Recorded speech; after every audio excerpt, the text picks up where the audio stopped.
Ladies and germs, how the bloody hell are we? I've got some stuff. Usually the way these videos go is I teach you how I do particular jobs in installing boxes or glassing or fixing dings or painting or whatever it is. So today I thought we'd do something that I have never done. We've got some stuff in the mail, so we're going to go over what it is and then we're going to try and use it. So the first thing is I've purchased myself, to be used with this, a plunge router. I'm not going to go too in depth with the plunge router itself because honestly I don't know a lot about tools, and if I'm really honest, I'm actually terrified of sharp things that spin at high revolutions. This is a Ryobi. I really wanted a Makita, but there isn't actually a Makita plunge router on the North Island of New Zealand. Just based on my past experience with the laminate trimmer, I cheaped out on the first one I bought, which was an Azito. The thing was terrifying and frankly a hazard to my health. Once I upgraded to the more expensive Makita, it was a game changer and made my life so much safer and easier. So I kind of wanted to go the same route with the plunge router, pun intended. I couldn't actually get my hands on a Makita plunge router. This thing was half the price of the Makita, and this is the recommended router of Futures. So we'll see. If I feel like this thing's going to kill me, I will get rid of it and I will upgrade to the Makita. This is the one that I am most excited about, and it is upside down. In here we have a Futures kit for installing Future center boxes. So let's take a look inside. I'm actually pretty excited to get this. It does come with a dummy fin. These little green doodads here, I don't know why there's so many of them, but these are for putting in the box after you've set it in the board, and it stops that box flexing inwards and making it so tight once the resin has set that you can't actually get the fin in there. Shims, which come with the other Futures one-pass kit as well. These are just for leveling your router jig to make sure it's not rocking back and forth, you know. Do have this, I think they call it a dowel, that will be used in a moment, so we'll go over that. There is the router bit, which is wrapped in the thickest plastic known to man. And I don't know if it's orange or if that's a covering. Yeah, no, it's painted orange. So that's fancy, that's my favorite color. And then of course we have the jig itself, which is a beast. Oh, and we have a target for the jig. Obviously this jig isn't set up. There are little sliders on the side so we can kind of set it to accept whatever router we choose to use. I've actually never set a Futures box, longboard box in my life, so this is going to be an absolute first for me, not just this, but also working with these. So these are the Futures center fin boxes. Traditionally I've installed FCS boxes. The problem with the FCS boxes I find is that more often than not when they come in for replacement, they're in two parts. So the floor is a separate part from the sidewall, and quite often in heavy impacts that floor actually pulls away from the sidewall.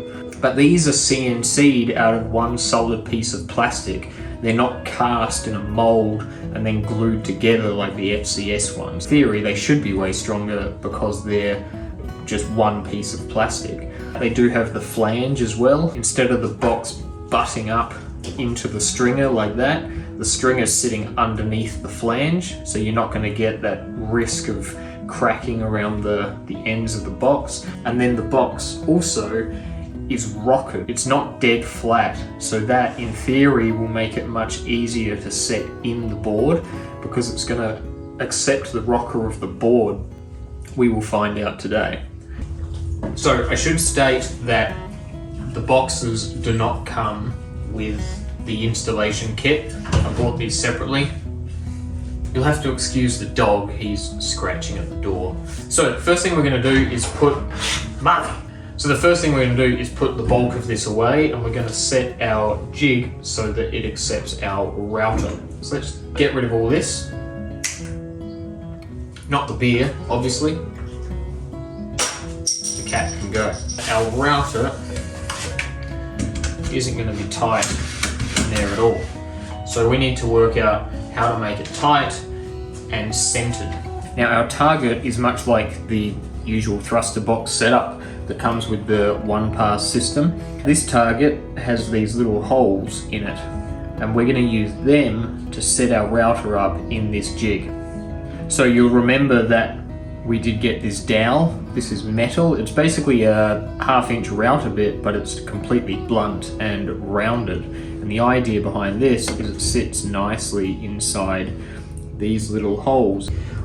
I will say that the Ryobi has 2 collets with it, so it accepts both 1/4 inch and 1/2 inch router pieces. The one thing I don't like about this router already is this plate here makes it very difficult to access the nut to put your router bit in and take it out. So that's the first thought. So the methodology of this is, as I plunge the router, I want it to line up our dowel inside those holes in the target. Right there. I'm gonna lock that off, and now I can adjust our side plates to meet our router base. One of the things I really like about Futures with all their kits is they have a really good system in place. It's just easy. FCS, even if you buy the kit, FCS 2s for instance, they're still pretty nightmarish to install and replace even when you have the kit. The kit is not particularly high end. It definitely has its flaws. Futures, I think, have gone the extra mile to make everything just more seamless and reliable. She's locked in, so now we can move this one down. And one thing I am noticing is sliding the router up and down the jig. It's really hard. It's actually trying to pull the jig with it. See that? It's so tight. I guess we want to loosen them off a touch, just enough that it can slide freely, like so. And then we'll try tighten them again. There we go. The only question is, do we hit our marks? And our tail seems alright. Because I have a theory, if I pull this target out and I put the tail up towards you and the nose towards me, I don't think they're going to line up anymore. No, nose is too far forward, tail is too far towards me as well. So I'm going to graffiti it. I'm going to put an N. Actually, I might put a nose up your end, a tail on my end. So that's the jig dealt with. If you're a true fan of Small Kind, you might actually recognize this board. This was in one of the first videos I ever posted on YouTube, which I actually made before I ever had YouTube. This board's from a local shaper, but I did the painting on it. So this board's a little bit special to me because it was my paint job. Unfortunately, it got some minor damage to the tail and the nose, so the customer brought the board back to its shaper, Jordan, to be repaired. Jordan isn't a full-time shaper, he kind of does it on the side. I believe he's a builder in his normal life. And so he had this board on his racks waiting to be repaired, and sadly the board fell off the racks, had the fin in the box, and it smoked the fin box out. So poor Jordan, he barely had time to repair the tail and the nose anyway. He certainly didn't have time to repair the box, so he brought it to me. The box has been removed from the board. I've replaced the foam, I've screeded it with our Q-Cell mix, replaced the pinstripes, laminated it, run a hot coat over it. So it is ready for a sand and to be routed for the box. So I'm going to clean up all this crap that I've just thrown all over the floor, and then I'm going to sand this and bring it back, and we'll do the route and try and stick a box in it. And presto, we are all sanded and ready to go. So normally at this stage I would be marking the positioning of the fin or the fin box, but this one came out pretty clean. It didn't spread the damage forward and back. So my placement is pretty much my damage. I just want to hide as much of my repair and route it out as possible. Target goes down, and I'm going to put our jig on top. So another thing I really like about the Futures system is being able to see exactly where the box is going to sit before you route it, because the box is drawn onto the target. It's something that the FCS jigs just don't provide. So just to show you what I mean, this is the outline of the flange along here. So I'm going to have a little bit of damage showing on this corner, but it should erase everything on this side of the stringer. We're going to see a little bit of damage here, but not there. This is our center line, so we want to make sure that's lined up. It actually is, but it doesn't look that way on the phone. But I promise you it is. So we're going to pull that target out and set up for routing. So I really don't like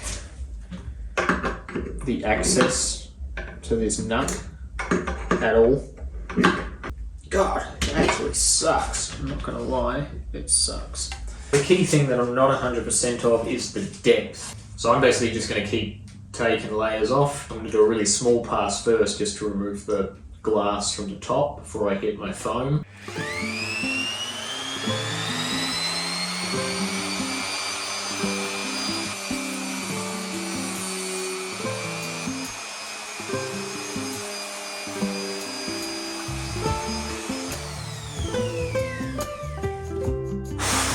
I'm almost certain that jig is sliding down the board. Yep, it's slid a mile. So on a foam blank it probably wouldn't happen, but because we're on fiberglass it's slidey and slippery, so I'm actually probably going to have to tape this off. I'm going to put a mark here. So I'll keep my eyes on that line and I'll be able to tell if that jig is moving.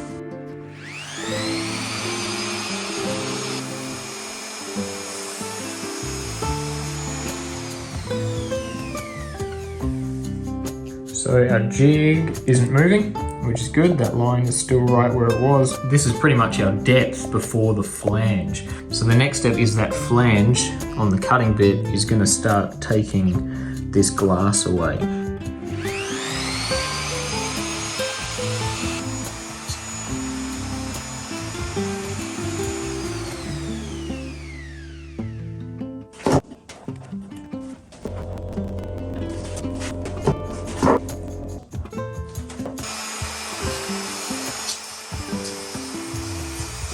Overall, the system was pretty good to use. The router feels really nice. The bit cuts really well. Much smoother than the laminate trimmer, I would say. Box seems to fit quite well. Put it about a mil underneath the level of the fiberglass, just so when I build it up with resin, I'll try and set the lip of that flange flush with our fiberglass. So we'll install it and see how that goes. It should, in theory, be easier because it's so big. It's like a big oversized Futures. So let's see what happens.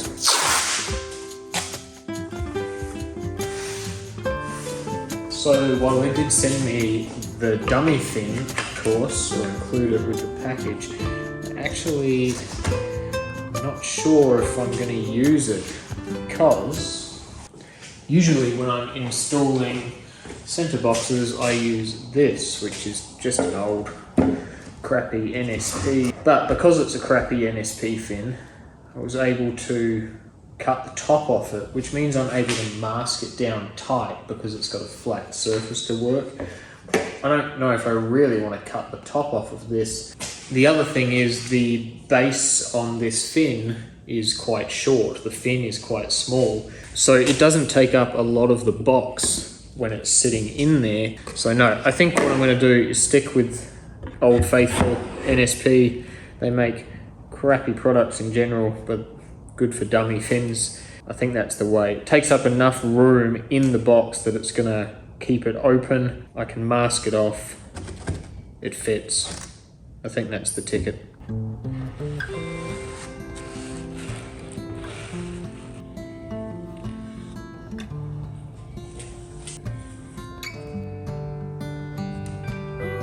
Honestly, that was the easiest fin box install I've ever done. Still got to cloth it, still got to hot coat it, so we'll see how that goes. The routing process wasn't that difficult. I mean, for a first time, I'm sure after 3 or 4 of these, I'll get the hang of it. Really enjoying Futures kits because they deal with the preparation. And with all of this surfboard kind of work, preparation is the biggest thing. Later.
.12 midnight.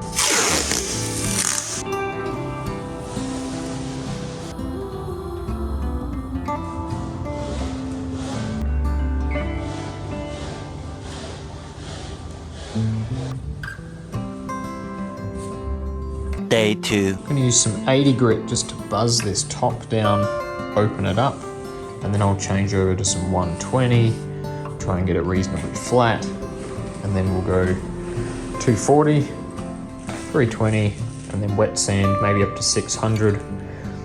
Give it a polish and see how it comes out. Sometime last year, a customer shared a story with me that I'd forgotten about until last night when I was telling my girlfriend about it, and it's so good I thought I should share it with you guys during this little sequence. So this particular customer brought me a fiberglass skimboard to repair, and I'd actually been doing a little bit of skimboarding with some mates, so we started yarning about it, and he told me about this time he was skimboarding with some friends, and one of his friends managed somehow to dislocate his pelvis, I guess, where your leg kind of joins into your pelvis. Obviously a really painful injury. They managed to pull him out of the shallows of the water onto the sand, and while he's laying there screaming, they thought we can probably get it back into place by just pulling his legs straight. So they kind of held him down, I guess, and pulled his leg straight, and sure enough they did manage to pop his leg back into his pelvis socket, whatever that's called. The only problem was that his testicle had managed to get in between the end of his leg and in his pelvis, and they actually crushed his testicle whilst popping his leg back in.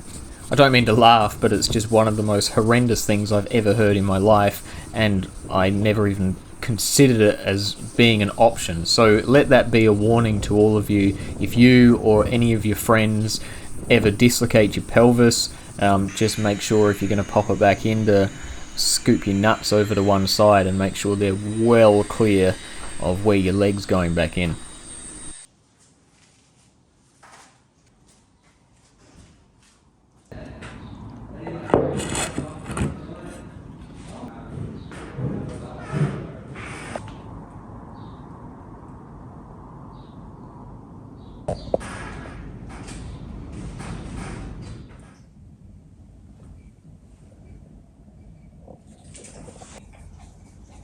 So, pretty successful, I would say. The box is in, everything went to plan, there were no weird hiccups. So it can't all be good, I have to have some kind of criticism, I feel, so I found one thing that I would criticize. The thing that I would criticize is the sharp edge along this part of the box. So this whole area does get sanded away, but when you're laminating, it's generally impossible to fiberglass at a 90-degree angle. So I think next time what I would do before I install the box is run a piece of super harsh sandpaper, maybe some 80, maybe even some 50 grit along this sharp edge, just to give it a little more roll for my cloth. I did find that I was chasing air bubbles until my resin kicked all along here, and I think getting rid of that super sharp lip there would get rid of that problem completely. Would I recommend this installation kit? Yes, I think I would. Would I recommend the Ryobi plunge router? At this stage, having only used it once, I would say yes, I would. Certainly for use on surfboards, I can't think of a reason not to recommend it. I feel like I've been super harsh on FCS during this video, so maybe I'll do a similar video to this one, but with an FCS box at some stage. So that's it. I hope this video is helpful for anyone who's thinking of putting one of these boxes in, thinking of buying one of the installation kits, or even if you're trying to make one of the installation kits yourself, which is certainly doable. Thank you very much for watching. Make sure you do the subscribe thing if you haven't already, and until the next one, we'll see ya. Choo-hoo!